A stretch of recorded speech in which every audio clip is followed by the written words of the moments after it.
அனைவருக்கும் அன்பு வணக்கங்கள். நீட் மாதிரி ஒரு காம்படிட்டிவ் எக்ஸாமை கிராக் பண்ணுறதுக்கு மற்றவங்களை விட நம்ம தனித்தன்மையாக ஒரு சுப்பீரியராக இருக்கணும். காம்படிட்டிவ்லி அதுக்கு நம்ம ஒரு எக்ஸ்க்ளூசிவான ஸ்ட்ராட்டஜிஸ் நம்ம மேக் பண்ணிக்கிட்டே இருக்கணும். இல்லை எல்லா ஸ்ட்ராட்டஜிஸ்லையும் ரொம்ப ரொம்ப இம்பார்ட்டண்ட்டான ஸ்ட்ராட்டஜி எதுன்னா, எக்ஸாம் அன்னைக்கு நீங்கள் பேப்பர் எப்படி அட்டெம்ப்ட் பண்ண போகிறீங்க அப்படிங்கிறது தான் ரொம்ப ரொம்ப முக்கியமான ஃபேக்டர். அதுலேயும் இந்த விஷயத்தில் தான் மற்ற ஆஸ்பிரண்ட்ஸ்க்கும் நமக்கும் டிஃப்ரென்ஸ் இருக்கும், ஒரு வேரியேஷன் இருக்கும். நாம் இதை கரெக்டாக எவ்வளோ சூப்பராக பண்ணுறோமோ அதில் தான் நம்ம மார்க்ஸை ஹை லெவலில் எடுத்துகிட்டு போயிட்டே இருக்க முடியும். ஸோ இந்த வீடியோவில் உங்களுக்கு இந்த பேப்பர் அட்டெம்ப்டிங் ஸ்ட்ராட்டஜிஸில் நான் என்னென்ன ஃபாலோ பண்ணுறேன்னு சொல்கிறேன். அதுவும் இல்லாமல் ஒரு சில டாப்பர்ஸ் என்னென்ன ஃபாலோ பண்ணுறாங்கிறத நான் ரெஃபர் பண்ணியிருக்கேன், அதையும் உங்ககிட்ட ஷேர் பண்ணிக்கிறேன். I am Sudarshan from Neet Strategies in Tamil. Let's start. The first and foremost strategy is அன்னைக்கு நாம காம் அண்ட் கம்போஸ்டாகவும் ப்ரெசன்ஸ் ஆஃப் மைண்டோட வேலை செய்யணும். இது நம்மளால் என்ஷூர் பண்ண முடியாது. அன்னைக்கு நம்ம மைண்டை முடிஞ்ச அளவுக்கு நம்ம ரெஃப்ரெஷ்மெண்ட்டோட வச்சுக்கணும். ஓகே, அதெல்லாம் நான் எக்ஸாம் முன்னாடி நாள் உங்களுக்கு எப்படி பண்ணுறதுன்னு சொல்லித்தரேன். ஃபர்ஸ்ட் இன்னைக்கு நம்ம என்ன பார்க்க போகிறோங்கிறப்ப பேப்பர் எப்படி அட்டென்ட் பண்ணலான்னா, யூஸ்வலாக எல்லாரும் சொல்கிறது தான், நீங்கள் ஆல்ரெடி ஃபாலோ பண்ணிட்டு தான் இருப்பீங்க. ஃபர்ஸ்ட் பயாலஜி, அடுத்து கெமிஸ்ட்ரி, அடுத்து ஃபிசிக்ஸ். மெஜாரிட்டியாக எல்லாருமே இதான் ஃபாலோ பண்ணுவாங்க. ஒரு சில எக்ஸப்ஷன்ஸ், ஒரு சில பேர் மாற்றுவாங்க. நானும் இதே மாதிரி தான் பயாலஜி, கெமிஸ்ட்ரி, ஃபிசிக்ஸ் ஃபாலோ பண்ணேன். பட் இதில் நம்ம பெக்யூலியராக என்ன வித்தியாசமாக நான் என்ன பண்ணேன்னா, ஒரு முக்கியமான விஷயம் யாருமே நிறைய பேர் உங்ககிட்ட ஷேர் பண்ணியிருக்க மாட்டாங்க. பயாலஜியில் டோட்டலாக 90 கொஷின்ஸ் இருக்கா. பட் ஃபர்ஸ்ட் 45 கொஷின்ஸை விட்டுட்டு 46th கொஷின்லேருந்து ஸ்டார்ட் பண்ணிப்பார். 46th கொஷின்லேருந்து 90 கொஷின்ஸ் வரைக்கும் ஃபர்ஸ்ட் அட்டெம்ப்ட் பண்ணுங்கள். ஃபர்ஸ்ட் 45 கொஷின்ஸ் விட்டுடுங்க. இதை விட்டுட்டு நீங்கள் அட்டெம்ப்ட் பண்ணி பாருங்கள், உங்களுக்கு எந்த அளவுக்கு மார்க்ஸ் உங்களுக்கு வேரி ஆகுதுன்னு சொல்லிட்டு நீங்கள் ஹை லெவலில் மார்க்ஸ் எடுப்பீங்க. ஓகே, இதுக்கு பின்னாடி இருக்க சயின்ஸ் ஜஸ்ட் நான் என்னன்னு சொல்லி பார்க்குறேன். இதுக்கு பின்னாடி நான் என்ன தியரி யோசிச்சேன்னா, எக்ஸாமினர்ஸ் இருக்காங்கல்ல, கொஷின் பேப்பர் ஃப்ரேம் பண்ணுறவங்க, அவங்க என்ன நினைப்பாங்க, இது ஒரு காம்படிட்டிவ் எக்ஸாம், எல்லாருமே பயாலஜி தான் ஃபர்ஸ்ட் அட்டெம்ப்ட் பண்ணுவாங்க. ஸோ அதில் எடுத்த உடனே டிஃபிகல்ட்டான கொஷின்ஸ் போட்டோம்னா நிறைய பேர் கன்ஃபியூஸ் ஆயிடுவாங்க. ஸோ காம்படிஷன் ஓரளவுக்கு மாறும், சம்திங் அந்த மாதிரி வேரி ஆகும்ல. அவங்க டிஃபிகல்ட்டாக அவங்க மைண்ட் செட் படி ஃபர்ஸ்ட் 45 கொஷின்ஸ் கொஞ்சம் கம்பேரிட்டிவ்லி டிஃபிகல்ட்டாக தான் இருக்கும். நான் ஒன்று சொல்லட்டுமா, நீங்கள் எந்த கொஷின் பேப்பர்ஸ் வேணால் எடுத்து பாருங்கள். மார்க் டெஸ்ட் நீங்கள் எழுதுறீங்கல்ல, நீங்கள் எந்த கோச்சிங் இன்ஸ்டியூட்ஸ் எழுதினாலும் சரி, வெளியில் யாரோ புக்லேருந்து உங்களுக்கு வருதுனாலும் சரி, நீங்கள் எந்த பேப்பர் எடுத்து பார்த்தாலும் சரி, ஃபர்ஸ்ட் அந்த 90 கொஷின்ஸில் ஃபர்ஸ்ட் 45 கொஷின்ஸ் கம்பேரிட்டிவ்லி டிஃபிகல்ட்டாக இருக்கும். ஓகே, எக்ஸாம் அன்னைக்கு நீங்கள் எப்படி இருந்தாலும் நீங்கள் ஃபர்ஸ்ட் 45 கொஷின்ஸ் அட்டன் பண்ண தான் போகிறீங்க. எக்ஸாம் அன்னைக்கு நமக்கு முழுக்க பாசிட்டிவிட்டி வேணும். எந்த அளவுக்கு உங்களுக்கு மேலே கான்ஃபிடன்ஸ் வருதோ அதனால தான், அப்படி இருந்தால் மட்டும்தான் உங்களால் நல்லா ஸ்கோர் பண்ண முடியும். எக்ஸாம் அன்னைக்கு ஒரு நல்ல மைண்ட் செட் இருக்கணும். உங்களுக்கு நீங்கள் ஃபீல் பண்ணணும், என்னால் எக்ஸாம் எழுத முடியும், எனக்கு தெரியுதுங்கிற மைண்ட் செட் வர தான் அது அடிட்டிவாக உங்களுக்கு கஷ்டமான கொஷின்ஸ் உங்களால் ஆன்சர் பண்ண முடியும். இதுவே நீங்கள் யோசிச்சு பாருங்க, எக்ஸாம் அன்னைக்கு எடுத்த உடனே நீங்கள் என்ன தான் நல்லா படிச்சுட்டு போனவங்களும் சரி, எடுத்த உடனே ஒரு டிஃபிகல்ட்டான கொஷின் பார்த்துருந்தீங்க, உங்களால் போட முடியலன்னு ஒரு மைண்ட் செட் வந்துருச்சுனாவே முடிஞ்சது. நீங்கள் என்ன தான் படிச்சிருந்தாலும் சரி, என்ன மைண்ட் செட்டோடு இருந்தாலும் சரி, அன்னைக்கு எதுவுமே பண்ண முடியாது. இது நீங்கள் மார்க் டெஸ்ட்டில் கூட நீங்கள் இது பண்ணி பார்க்கலாம், ஒரு எக்ஸ்பீரியன்ஸ் உங்களுக்கு வந்திருக்கும். என்னதான் நீங்கள் படித்தாலும் ஒரு கஷ்டமான சம் உங்கள் மைண்ட் அப்படியே ஃபுல்லாக கொலாப்ஸ் பண்ணிடும், மைண்ட் அப்படியே போயிடும். மூட் அப்செட் ஆச்சுன்னா எதுவுமே பண்ண முடியாது, உங்கள் லைஃபே மாறுது. லைஃப் டிசைடிங் ஃபேக்டர் இந்த பேப்பர் அட்டெம்ப்டிங் ஸ்ட்ராட்டஜி. அதில் first and foremost thing 45th 90 question போடுங்க. அதுக்கப்புறமா வேணால் ஃபர்ஸ்ட் 45 கொஷின்ஸ் போட்டுக்கலாம். ஓகே, செகண்ட் திங் இஸ் ஒரு ரவுண்ட் போகணும். நம்ம ஒரு ரவுண்ட் பத்தாது. எப்பயுமே நம்ம ஃபுல் கொஷின் பேப்பர் இருக்குன்னா அதை ஒரு ரவுண்ட் போட்டோம்னா சுத்தமாக பத்தாது.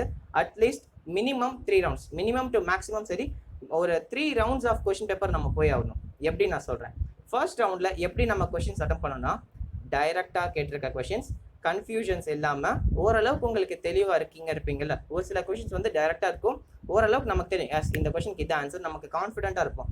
அந்த கொஷின்ஸ்லாம் எடுத்த உடனே கடகடன் ஃபர்ஸ்ட் ரவுண்டில் போட்டுருந்தோம். 3 சப்ஜெக்ட்டும் சரி, பயாலஜி, கெமிஸ்ட்ரி, ஃபிசிக்ஸ் 3 சப்ஜெக்ட்க்கும் ஃபர்ஸ்ட் எடுத்த உடனே உங்களுக்கு நல்ல கான்ஃபிடன்ஸ் இருக்க கொஷின்ஸ், ஓரளவுக்கு எஸ் எனக்கு தெரியுங்கிற மாதிரி கொஷின்ஸ் போட்டுருங்க. செகண்ட் ரவுண்டில் முடிச்சிருமா, ஒரு ரவுண்டு முடியும். நான் டைமிங் சொல்கிறேன். அடுத்து ஃபர்ஸ்ட் ஒரு ரவுண்டு முடியுது. செகண்ட் ரவுண்டில் ஓரளவுக்கு டிஃபிகல்ட்டாக இருக்கும். அதாவது ரொம்ப யோசிக்க தேவையில்ல, கொஞ்சம் யோசிச்சு கால்குலேஷன் பெருசாக இருக்கிற சம்ஸ்லாம் போட்டிங்கன்னு வச்சுக்கோங்களேன். ஓரளவுக்கு நீங்கள் ஃபர்ஸ்ட் ரவுண்ட் போட்டு முடிக்கிறப்பே உங்களுக்கு நல்ல கான்ஃபிடன்ஸ், ஒரு பாசிட்டிவிட்டி கிடைக்கும். எஸ், உங்களுக்கு ஒரு கான்ஃபிடன்ஸ் வந்துடும். ஓரளவுக்கு நம்ம முடிச்சிட்டோம், இன்னைக்கு நம்மளால ஆன்சர்ஸ் அட்டன் பண்ண முடியுது, நமக்கு நிறைய கொஷின்ஸ் தெரியுதுங்கிற பாசிட்டிவிட்டியை உங்களுக்கு கஷ்டமான கொஷின்ஸும் போட வைக்கும். ஈஸியாக உங்களுக்கு ஒரு மைண்ட் செட் வரும், பிரெயின் நல்லா ஒர்க் ஆக ஆரம்பிக்கும். அதுக்கு ஒரு நல்ல பாசிட்டிவ் இன்டென்ஸ் சொல்லுவாங்க, அது பேர் ஃபீட் ஃபார்வர்ட் மெக்கானிசம், ஃபீட்பேக் மெக்கானிசம்னு சொல்லுவாங்க. அது மூலியமா உங்க பிரெயின் வந்து இப்போ ஒரு நல்ல ஆப்டிமம் கண்டிஷனுக்கு வந்துருச்சு MCQs ப்ராக்டிஸ் பண்றதுக்கு. நீங்க யோசிச்சு பாருங்களேன், காலையில இருந்து 12 மணிக்கு 11 மணிக்கு நீங்க போவீங்க டிராவல் பண்ணிக்கிட்டு தூரமா ஒரு கோச்சிங் எக்ஸாம் சென்டருக்கு. அப்படி போறப்ப உங்களுக்கு மைண்ட் ஆல்ரெடி ரொம்ப நேரமா எக்ஸாம் கொஸ்டின்ஸ் MCQ ப்ராக்டிஸ் பண்ணாம இருப்பீங்க. வெயில் இருக்கும், மத்தியத்தில் நமக்கு எக்ஸாம் இருக்கு, வெயில் இருக்கு, டீஹைட்ரேட் ஆயிருப்போம் நிறையா. இது எல்லாமே வந்து நம்ம MCQ மைண்டிங் கெப்பாசிட்டியை வந்து கொஞ்சம் குறைச்சிருக்கும்.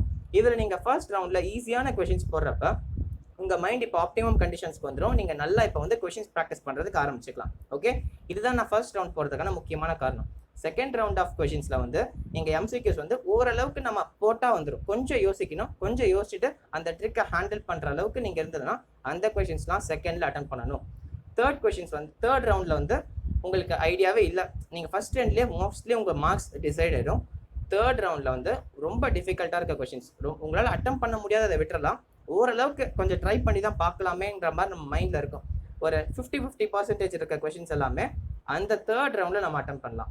ஓகே, ஸோ ஃபர்ஸ்ட் ரவுண்ட் எடுத்த உடனே நம்ம கொஷின்ஸ் பார்க்குறீங்கன்னா, இப்போ எக்ஸாம்பிள் இப்போ பயாலஜி கொஷின்ஸ் எடுத்து ஓப்பன் பண்ணுறீங்க, இல்லை ஃபிசிக்ஸ் கொஷின்ஸ் எடுத்து ஒன்று ஓப்பன் பண்ணுறீங்கன்னா ஒரு 10 கொஷின் பார்க்குறப்ப ஃபர்ஸ்ட் கொஷின் கொஞ்சம் கஷ்டமாக இருக்குன்னா ஜஸ்ட் நீங்கள் விட்டுடுங்க. உங்களால் போட முடியாது, இல்லை கொஞ்சம் யோசிக்கணும், டைம் எடுத்துக்குங்கிற மாதிரி கொஷின்ஸ்னா ஜஸ்ட் லீவ் இட். அதை வந்து செகண்ட் ரவுண்டுக்கு தள்ளுவீங்க.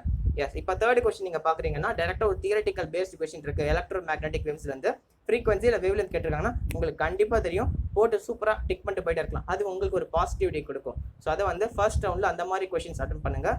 செகண்ட் ரவுண்டில் ஓரளவுக்கு ஜஸ்ட் கான்செப்ட்ஸ் இன்வால்வ் ஆகுது. எக்ஸாம்பிள், ஒரு மேக்னெட்டிக் ஃபீல்டு இருக்குது, கரண்ட் இருக்குது, அந்த டைரக்ஷன் நம்ம கண்டுபிடிச்சிட்டு டைரக்ஷன் வச்சு நம்ம வந்து ரிசல்டன்ட் மேக்னிடியூட் எடுத்துகிட்டு வரணும். அப்படிங்கிறப்ப அதை செகண்ட் ரவுண்டில் அந்த கொஷின்ஸ் வச்சுக்கலாம்.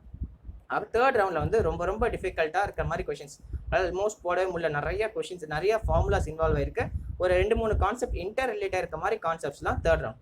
ஓகே, எதுக்கு திரும்ப ஸ்ட்ரெஸ் பண்ணுறேன்னா, நான் சொல்கிறதுக்கு ஈஸியாக இருக்கும்னு நீங்கள் நினைக்கலாம். ஆனால் இதை நீங்கள் ஒர்க் பண்ணி பாருங்கள். நிஜமாக உங்கள் மார்க் டெஸ்ட்லாம் இதை அட்டெம்ப்ட் பண்ணுங்கள். இந்த டைமில் வந்து சொல்கிற ஸ்ட்ராட்டஜிஸ் எல்லாம் உங்கள் மார்க் டெஸ்ட்டில் அட்டெம்ப்ட் பண்ணி பார்க்குற மூலிமா உங்களுக்கு தெரியும், உங்களுக்கு சூட் ஆகலன்னு தெரியும். நீங்கள் இதை எப்படி யூஸ் பண்ணுறது, இதுலேயும் ஒரு சில கரெக்ஷன்ஸ் பண்ணிங்கன்னா நீங்கள் உங்களுக்குன்னு ஒரு ஸ்பெசிஃபிக்கான ஒரு ஸ்ட்ராட்டஜி இருக்கும். அதை நீங்கள் ஃபாலோ பண்ணுறப்ப சூப்பராக இன்னும் நல்ல மார்க்ஸை நீங்கள் ஸ்கோர் பண்ணலாம்.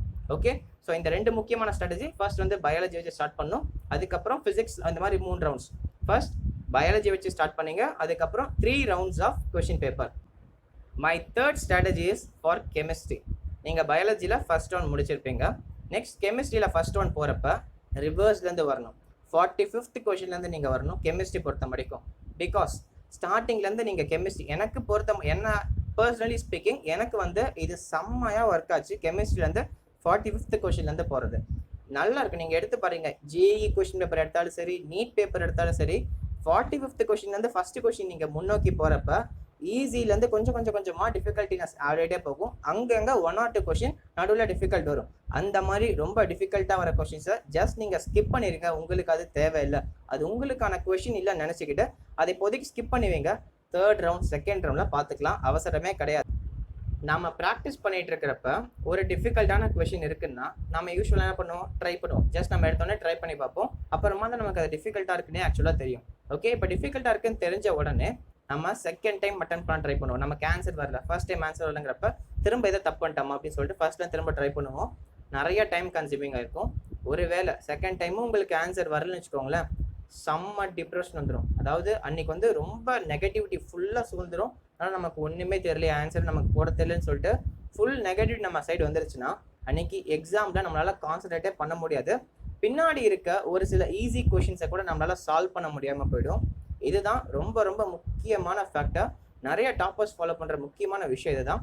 ஒரு நெகட்டிவிட்டி அவங்க தவிர்க்கிறது மூலியமாக தான் நிறைய positive questions, easy to average கொஷின்ஸை போட முடியும். நான் ஆல்ரெடி உங்ககிட்ட அனலைஸ் பண்ணி சொல்லியிருக்கேன்.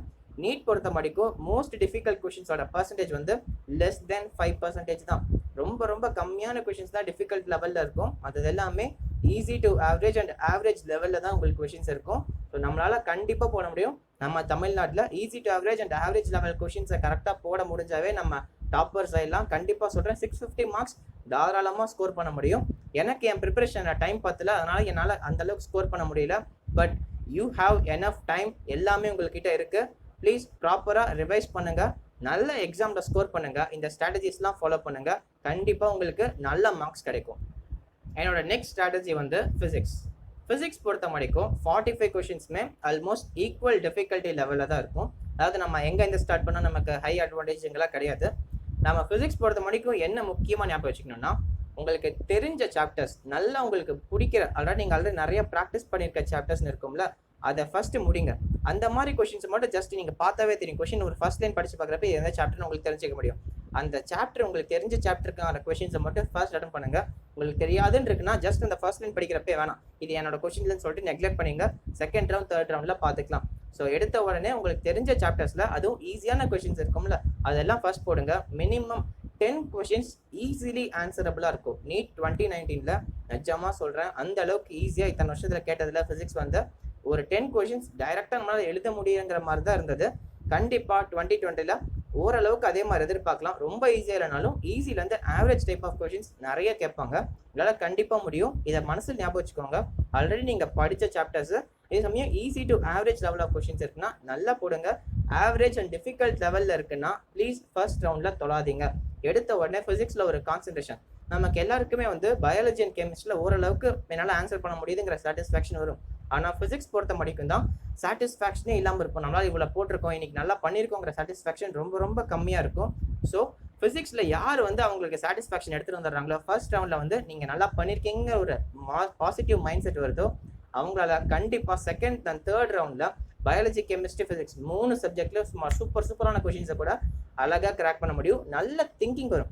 நம்மளே எதிர்பார்த்துக்க மாட்டோம், டக்குன்னு நமக்கு ஐடியா வரும், இப்படி போடலாம்னு சொல்லிட்டு நமக்கே ஒரு உதயம் பிறக்கும். அதான் சொல்கிறேன், அந்த பிரெயின் வந்து அப்போ தான் ஆப்டிமமாக ஒர்க் பண்ண ஆரம்பிக்கும்.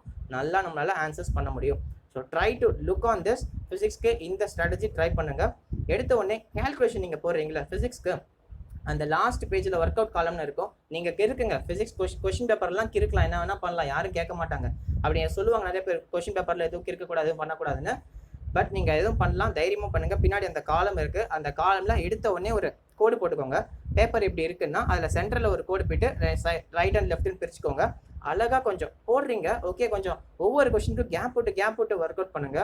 பிகாஸ் நீங்கள் செகண்ட் ரவுண்ட் தேர்ட் ரவுண்டுக்கு வந்து ரிவ்யூ பண்ண வருவீங்கல்ல, இந்த கொஷின்ஸ் ஆல்ரெடி போட்ட கொஷின்ஸ் ஜஸ்ட் நம்ம ரிவ்யூ பார்ப்போம். இல்லை கரெக்டாக இருக்கான்னு செக் பண்ணுறப்ப அந்த மார்க்ஸ் நம்ம ஏதாவது சின்ன சில்லி மிஸ்டேக் பண்ணியிருக்கோமா செக் பண்ணுறதுக்காக ஓரளவுக்காவது நம்ம கிளியராக அழகாக இருந்தால் தான் ஓரளவுக்கு நம்மளால் டிஃப்ரென்ஷியேட் பண்ண முடியும். இந்த கொஷின் இங்கே இருக்குன்னு சொல்லிட்டு தெரிஞ்சாதான், இந்த கொஷின் இங்கே இருக்குன்னு தெரிஞ்சால் மட்டும்தான் நம்மளால் வந்து செகண்ட் டைம் வந்து பார்க்குறப்ப கரெக்ஷன் ஏதோ இருக்கா, நம்ம தப்பு பண்ணியிருந்தோம்னா ஈஸியாக கண்டுபிடிக்க முடியும்.